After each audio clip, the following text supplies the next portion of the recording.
प्रिय विद्यार्थियों, आपके कल एग्ज़ाम स्टार्ट हो रहा है, इसलिए आपको अग्रिम बधाई और आपका अच्छा पेपर हो और परीक्षा में अच्छे मार्क्स प्राप्त करो। इसके लिए कुछ विशेष बातें जो ध्यान रखने योग्य है। सबसे पहले आप कॉपी पर अपने रोल नंबर लिखने में सावधानी बरतें। रोल नंबर आपके प्रवेश पत्र में दिए हैं, वैसे उसका मिलान करके लिखें।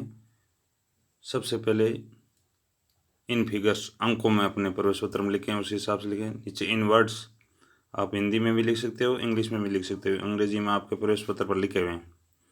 उसके बाद में आपका माध्यम हिंदी और अंग्रेजी, आपका कौन से माध्यम है? हिंदी माध्यम है तो हिंदी पर सही का निशान करना है, और अंग्रेजी माध्यम है तो अंग्रेजी माध्यम पर आपको सही का निशान लगाना है। आपकी ज़्यादातर सभी के हिंदी माध्यम है यहाँ। उसके बाद में आपका विषय कौन सा है, उस विषय, जैसे कल आपके इंग्लिश का पेपर है तो इंग्लिश भरना है, हिंदी का हो उस दिन हिंदी भरना है। फिर उसके बाद में परीक्षा का दिन, कल आपके गुरुवार है थर्सडे, तो थर्सडे भरना है। उसके बाद में जिस वार पर आपका जो पेपर हो वो आपको वार भरना है।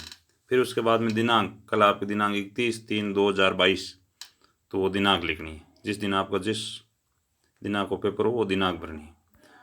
उसके बाद में ये निर्देश दिए गए हैं, इन निर्देश को थोड़ा आप अच्छी तरह पढ़ लें। पढ़ने के बाद में यहाँ कॉपी के अगले पृष्ठ पर आपको और निर्देश दिए गए हैं, परीक्षार्थियों के लिए आवश्यक निर्देश। ये निर्देश आपको अच्छी तरह पढ़ने हैं, क्या करना है कॉपी में, कैसे लिखना है। उसके बाद में ये आपका कॉपी का फर्स्ट पेज है।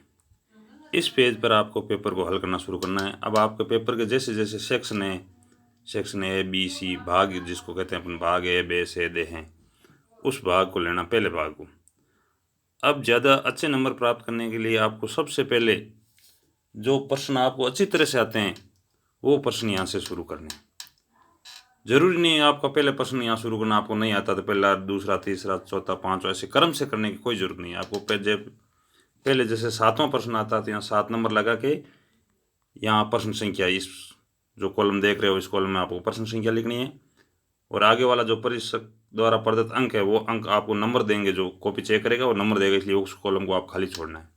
प्रश्न संख्या में आपको प्रश्न संख्या सही लगानी है और साफ साफ होनी चाहिए। जैसे आप 7वां प्रश्न कर रहे हो तो 7 नंबर साफ होना चाहिए, एक पहला प्रश्न कर रहे हो तो 1 नंबर साफ होना चाहिए।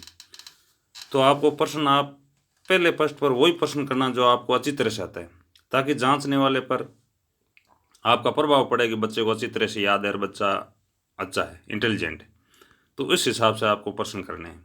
7वां प्रश्न आपको पहले आ गया, फिर आपको 12वां आता है तो 12वां कर दीजिए, फिर आपको 15वां आता है तो 15वां कर दीजिए, फिर आपको लगता है कि मेरे को पहला आ रहा है तो पहला कर दीजिए। इस प्रकार से करने हैं। अब आपके इस बार में ऑब्जेक्टिव टाइप प्रश्न ज़्यादा आएंगे, 10, 12, 15, 20 आएंगे, तो आपको एक सारणी बनानी है। उस सारणी में प्रश्न नंबर 1, 2, 3, 4, 5 जो भी, यहाँ आपको प्रश्न के एक के अंदर के, खे, गे ऐसे प्रश्न दिए हैं, तो उस हिसाब से अब सारे साथ में करने हैं। जैसे पहले प्रश्न में आपको 5 प्रश्न दिए गए हैं, पहला प्रश्न है उसमें के दे दिया, खे दे दिया, गे दे दिया, अड़े दे दिया, इन 4-5 प्रश्न दे दिए, उनको सबको साथ में करना है। ऐसा नहीं पहले का के कर दिया और आपने फिर दूसरा याद है आपको दूसरा कर दिया, खे छोड़ दिया, तो ऐसा नहीं करना, उन सबको साथ में करना है। इस प्रकार से ये आपका फर्स्ट पेज हो गया।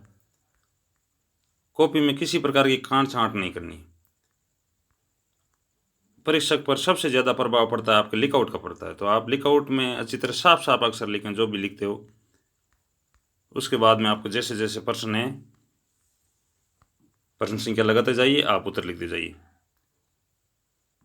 कौन से का कौन सा उत्तर लिख रहे हो, कौन सा पैसे लिख रहे हो, उसकी सही तरह प्रश्न संख्या या वर्णन इस कॉलम में होना चाहिए। आगे प्रश्न नहीं लिखना है, इस कॉलम में लिखना है और साफ साफ। ये फिर सेक्शन आ गया बी, इसी प्रकार आपका दूसरा भाग बे, ये सर इस प्रकार लिखना। प्रश्न लिखते जाओ, करते जाओ, 12 नंबर, 13 नंबर, 15 नंबर, ये इसमें कॉलम में प्रश्न लगाना है। प्रश्न का नंबर है वो साफ होना चाहिए, अगले को पढ़ने में आना चाहिए, और आपकी लिखआउट है वो साफ होनी चाहिए। आप काट छांट नहीं करना है।